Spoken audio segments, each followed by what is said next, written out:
So, hey there. So, yeah, if you've ever doubted that you have ADHD, well, I think that's what you do, right? Is opening a YouTube. That's what I do. I open a YouTube window and I start searching, and actually, that is exactly what I've done. I talked about that after. Yeah, that was 6 years ago. After I've seen the video of Jessica, I think this is Jessica, yeah. And so I thought I'm gonna share with you that, you know, it's just me surfing YouTube, checking that, and hopefully, if I have 2 cents to add on anything that I can see here, I'm gonna do that, and maybe do that enough that I can share some coherent information for anyone who's watching. So I'm gonna see that first video in my search results. So wow, let's see. And hopefully you have sound. And yeah, I need to make it so that there is sound here as well. So I'm gonna make sure that you guys can hear what I'm hearing, and the way that I do that is audio output capture, yeah, and device. Or can I just make sure that there is, yeah, the desktop audio, yeah, here it is. Yes, I don't need to do that. I can just make it so the desktop audio is recording as well, and hopefully it is now. ADHD. Yeah, you it is. Probably think of a child. With good reason. At least some of the symptoms of ADHD have to emerge before the age of 12 to receive that diagnosis. No. But No at all. So yeah, thank you for reminding me of that. ADHD doesn't have to appear or manifest at a certain point in life or in a certain way that is recognizable. So we see someone and yes, this guy. You see what he just said. He has ADHD. It's not like that. ADHD is dependent on what you're doing and what you're living in right now. So let me explain that a little bit further. I've been an ideal student. In my school, I've been one of the calmest, most, an ideal student. So all my teachers were happy that I never, speak loudly, or I never cause any chaos. I never, go into fights with anyone. I'm just that I was always that calm kid. At at the end of the class, sitting like that and like that, and daydreaming, and no one is gonna go inside my head and check if I'm daydreaming or not. And because ADHD, or all of those with ADHD is genetic ADHD, have extremely fast brains, I will always be daydreaming in 10, 15 different scenarios and stories in my head, and the teacher will be explaining something, and once I feel that he's gonna ask a question, or turn his attention to us sitting in front of him, I immediately just can look at the board and look at what everyone else is focusing on, and I can tie it all together and know what they've been doing and what they're talking about, and participate. So if he's asking a question, and I can remember that extremely clearly now, every time there's something like, he's gonna pick someone to ask a question, I had to redo it all over again every time. And I never understood, or actually, grasped that this was not what everyone else was doing until I was too old. I always had to, always I thought, and I struggled with that. I always thought, why would teachers do that? Because if he's gonna explain something for 10, 15, 20 minutes, by then I'm already in 10 different scenarios, in 10 different worlds, in 10 different stories. So yeah, it's and as a result, no one ever thought that I had anything wrong with me. I used to have very high grades because I had very attentive mother who spent every waking minute of her time caring for us, me and my siblings, and only when I got to college level and I was in engineering university, only then, when I was totally responsible for myself, that it all went down the drain. It all went to hell. Only then. So yeah, ADHD is something extremely tricky to figure out. But if you have it genetically, you should know that your offspring is gonna have it as well, and this way you can help them. If if you're just aware of it and aware of its existence, it's easier to recognize it in others. ADHD can affect adults too, and if left untreated, it can lead to poor performance in school, struggles at work, and turmoil in relationships. Yeah.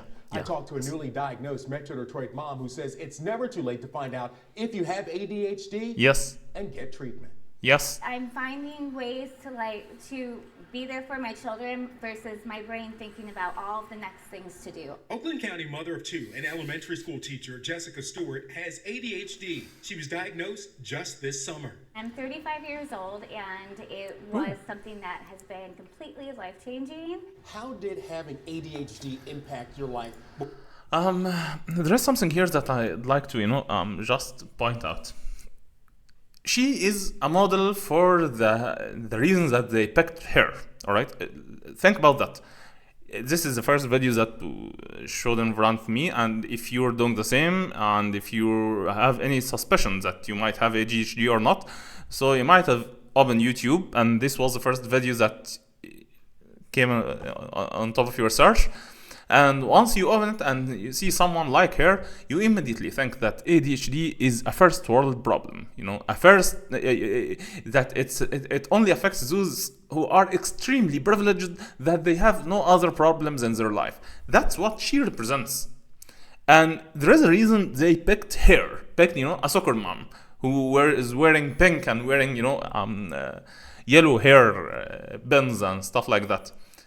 She is their demography. All right, I'm not their demography. I'm an Egyptian. I live in Egypt most of the time. I'm mostly looking at videos about tech and about nerdy and geeky stuff and games and all of that. So I'm not their target audience. So they're not gonna show someone like me. They don't need me to, make a connection with whomever or whoever they are showing. But it's because they're ABC. They are targeting those like her. That's why they chose her.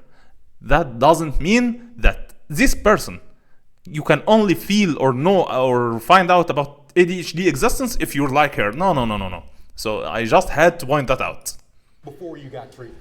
It made things hard. I struggled with school. I struggled with relationships. And Jessica is not alone. ADHD is incredibly stressful. Dr. Julie Brokaszewski with Monarch Behavioral Health in Bloomfield Hills says roughly 4% of all adults have ADHD, but symptoms look different than the childhood version. It's more than 4%. No. It's more than 4%. So ADHD isn't a binary thing. It's not that you either have it or you don't.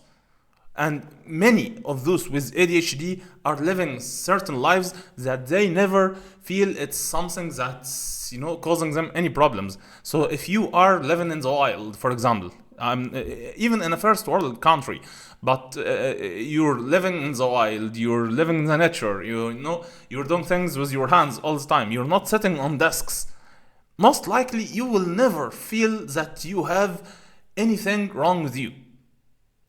You only feel, those with ADHD, you only feel that you have many things wrong with you if you're living that lifestyle of a desk, of having to adhere to certain routine, certain office routine, certain academic routine. If you have, to memorize many things, many, abstract information that needs some short-term memory. So those, who are working with numbers, if you're working that you need to memorize so many numbers for your short-term memory and then outputting them again, you're gonna struggle.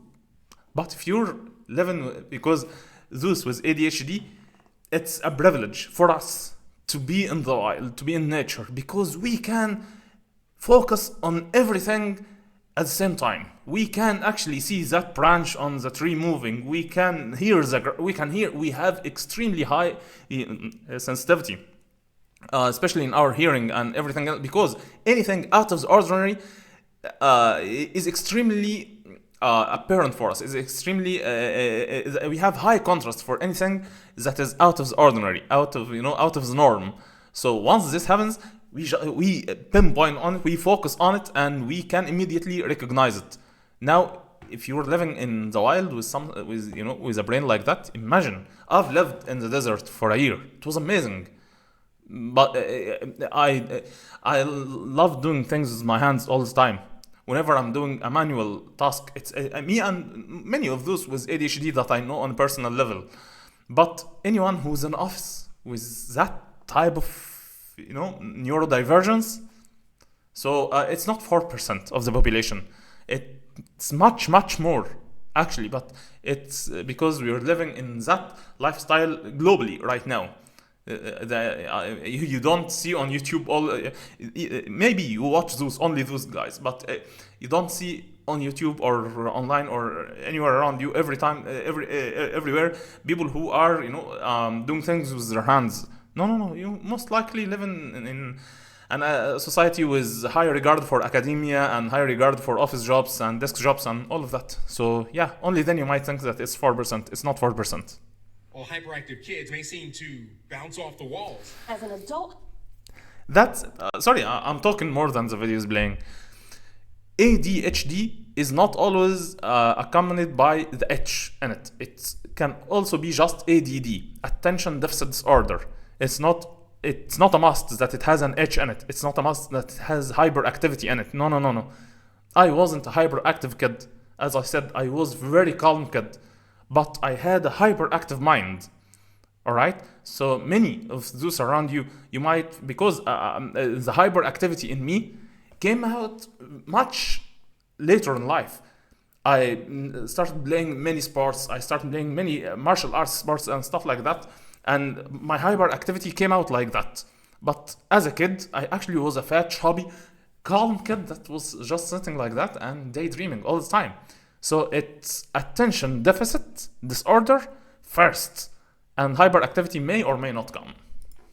hyperactivity, it might look more like restlessness, really can't sit through a show or a movie. There are three types of ADHD. Yes. Hyperactive, impulsive, inattentive, or a combination. All right. Adults with hyperactivity or impulsiveness may have too much energy, move or talk too much, Yeah, or now have they're difficulty talking. with self-control. Inattentive type, though, is more common in adults and is characterized by trouble focusing, organizing tasks, trouble following instructions, or completing projects at work. A study published in JAMA Open Network shows a 123% increase in ADHD in adults from 2007 to 2016. Research is being done. No. Let me point out here. It's not that the ratio has gone up. It's that our scope has gone wider. All right? So it's not because that suddenly everyone around you is starting to develop ADHD. I talked in the past video that there is, yes, a type that's called artificial ADHD that is extremely on the rise because of social media and technology and all of that.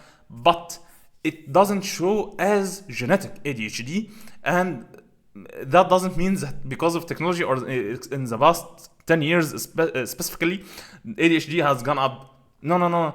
Our knowledge about it, our awareness of it has gone up. As a result, we started discovering more and more. Exploring the possibility of adult onset. In many cases, though, the symptoms have been there all along, just Yes. overlooked. If Yes. you have it when you're a child, you will have it in your 20s and 30s, transitioning to adulthood in 30s, 40s, 50s, your entire life. ADHD symptoms are more often overlooked in girls and women because they're less likely to show hyperactivity. Boys, they tend to show with hyperactivity. Well, I whereas girls, don't know anything no. about that. A lot of it is internal. With her July diagnosis and new treatment, Jessica says she can be more present with her children. She can finish She's also named Jessica. Okay. The one who I said taught me or first introduced me to what ADHD is and means was Jessica Maccabi. So I'm always thankful to her. I already showed her video, I think, in some shorts. I might cut up this video as well into some shorts and upload it, but it was a coincidence that she's also named Jessica. Task and her brain is no longer racing. She says she only wished she had been diagnosed sooner.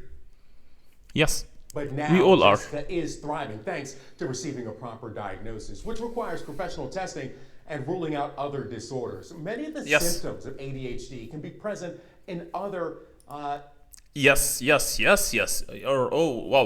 okay.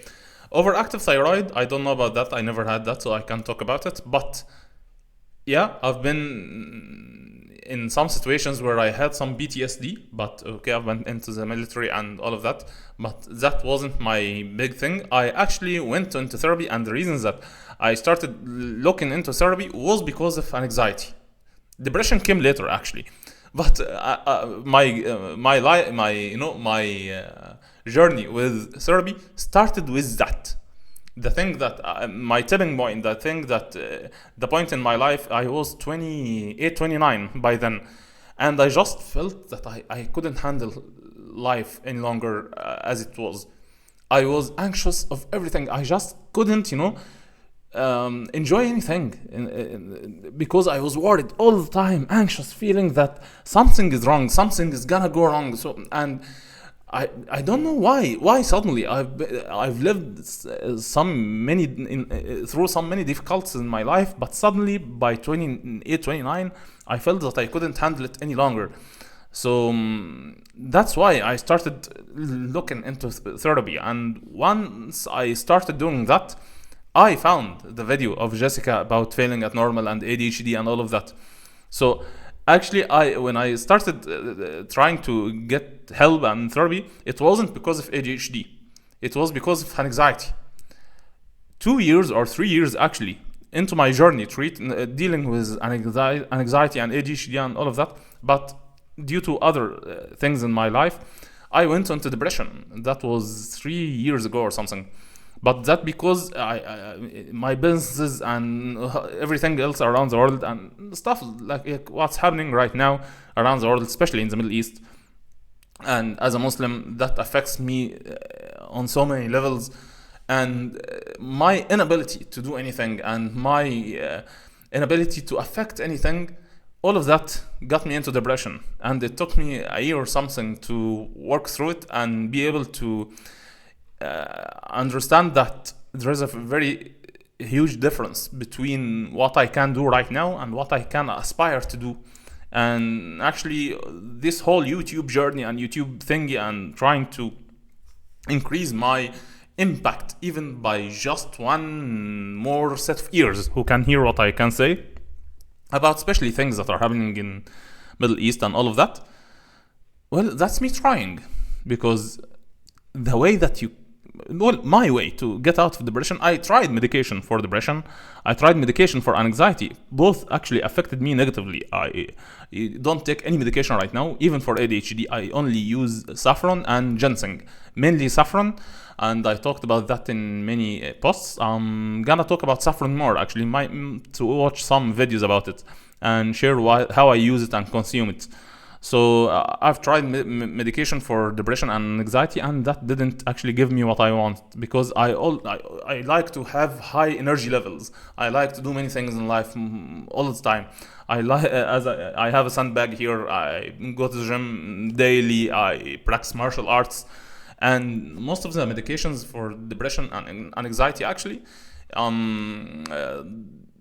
get my energy levels down, and I hated that. So I started with anxiety, went to and learned all about ADHD, learned all I can learn back then. I'm still learning, and I've battled with depression as well. Mental health challenges like depression, anxiety, Yeah. PTSD, even overactive thyroid.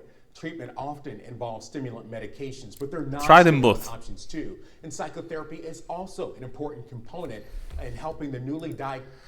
My recommendation, always for adults. I can't give any medical advice. I don't give medical advice. I only give,